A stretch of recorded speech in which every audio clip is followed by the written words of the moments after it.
It's 30 degrees in Indiana. How do we know that? We're here. Just about a year after we set out on our wild van life adventures through deserts and mountains and water coastline. We left in the winter and now we're back in the winter. And speaking of winter, I'm sure at least one of you is wondering how our heated floors and our hydronic system has held up over the last year. Which is why we're gonna show you the 5 major areas of our van build that we f***ed up on. Not actually gonna hit it, you know.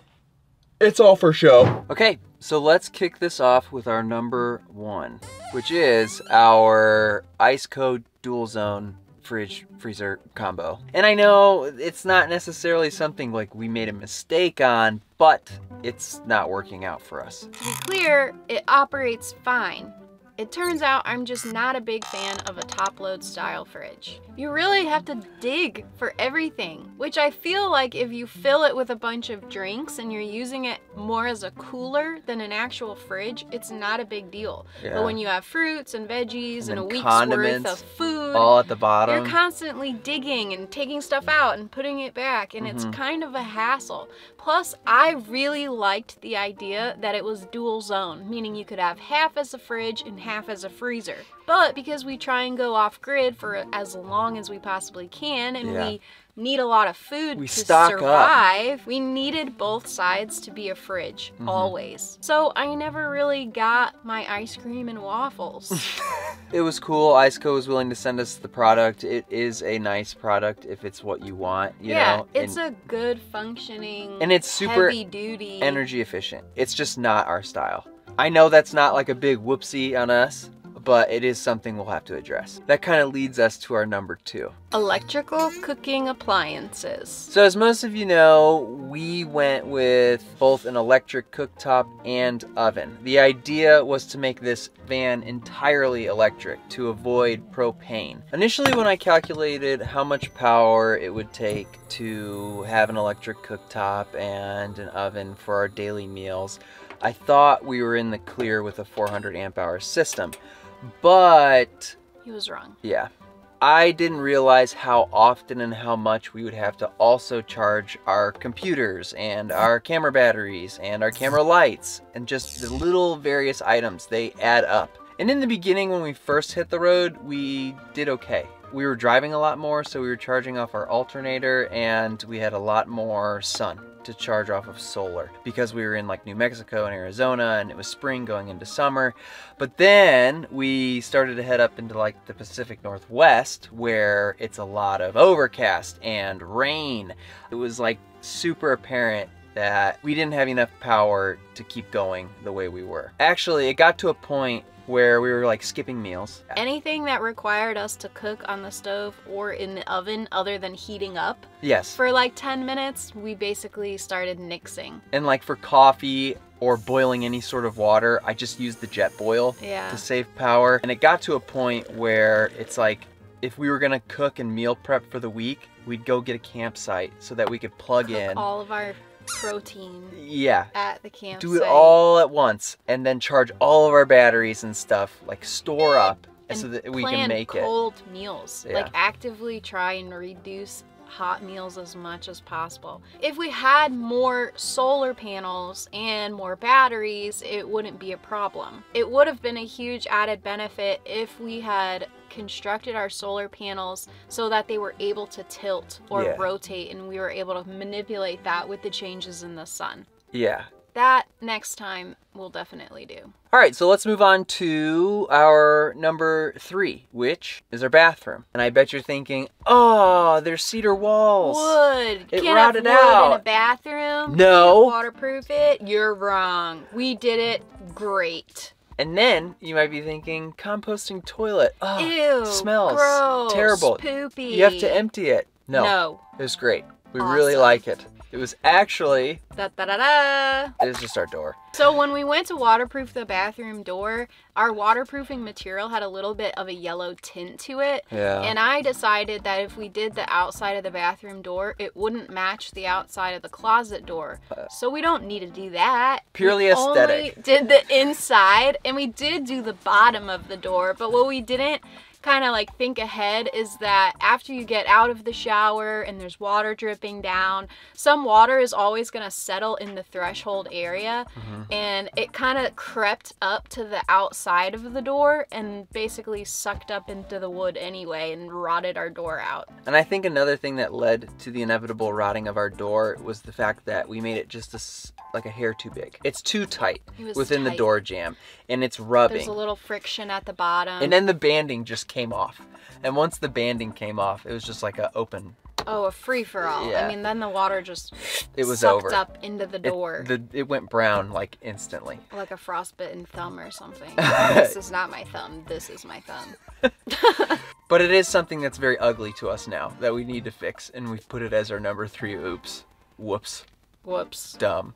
But everything else did hold up, guys. The cedar, great. It's great. Yeah. And the toilet. Yeah. And if we ever go and build like a tiny house or an off-grid cabin or something like that, I'm all in for the composting toilet. Yeah. More. Especially since she's never the one who has to empty it and, you know, deal with the remnants. Yeah, I would never do that.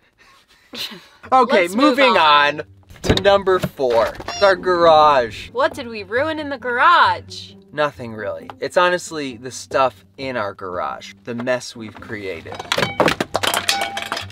We have too many things. We do too many things. We have a lot of hobbies. Every hobby we have requires some sort of gear. We left with it full and we came back with it fuller. Every activity we did, like, we had to get new stuff. Oh, we got camp chairs. And we were like, oh, sure, we could fit that. We could fit that. We could fit that. And eventually it was just like, and now when you open the door, yeah, it's like a hoarder's paradise comes falling out into the driveway or the Walmart parking lot, depending on where you are.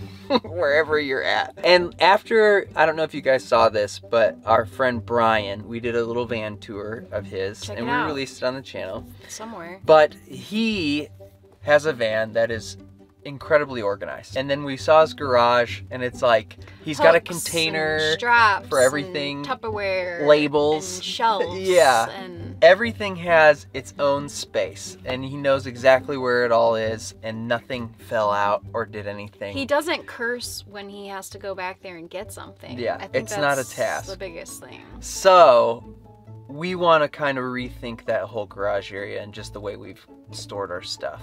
Efficiency, right? In a small space. In a small space. Yeah, it all counts. So I guess we can go to our 5th and final big O whoopsie doopsie, which is our fresh air evaporative cooler. Rocky, quit whining. Go. Lay down.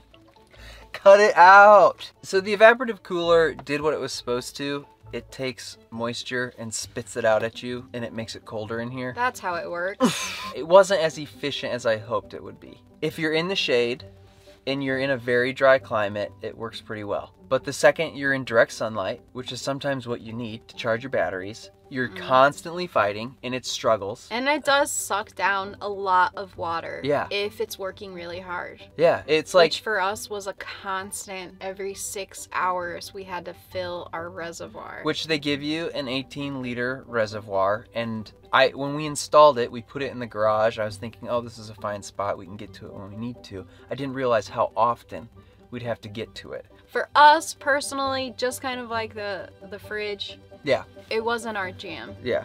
It worked like the way I guess it should work. The way it was supposed to. Right. Yeah. It filled its function, but Yeah. for us, it's just not exactly what we needed. Yeah.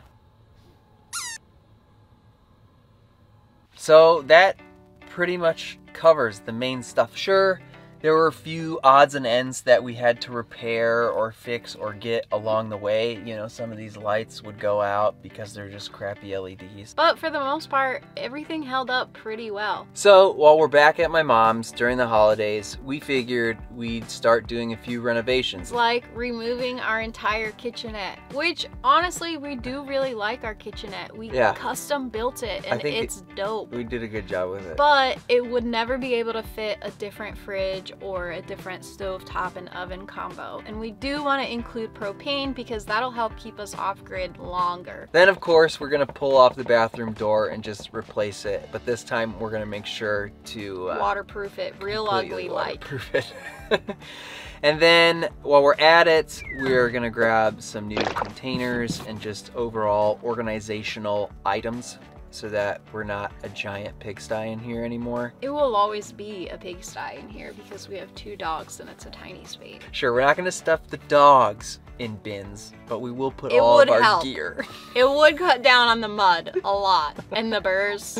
Yeah. A lot of burrs. I would like to plumb the fresh air unit into our freshwater tank, and hopefully that's nothing too crazy, and just get that done. We have access to all of that stuff, so it will clear up some space in the garage too to get rid of that little 18-liter reservoir. And then as a bonus, I've wanted to make a spare bed. And in my previous van, I kind of did that with the spare couch, and that's the idea here.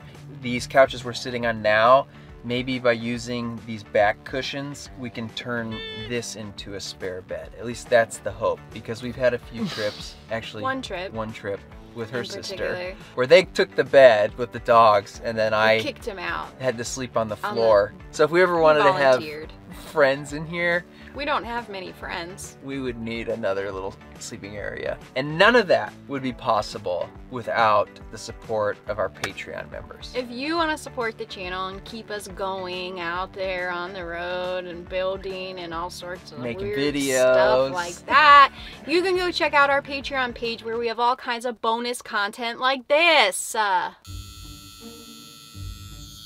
Okay, you tightened up your ass cheek immediately. Yeah. Oh my god, I'm like suddenly don't want to do this at all. I don't know if I can do this. Julie! Just do it!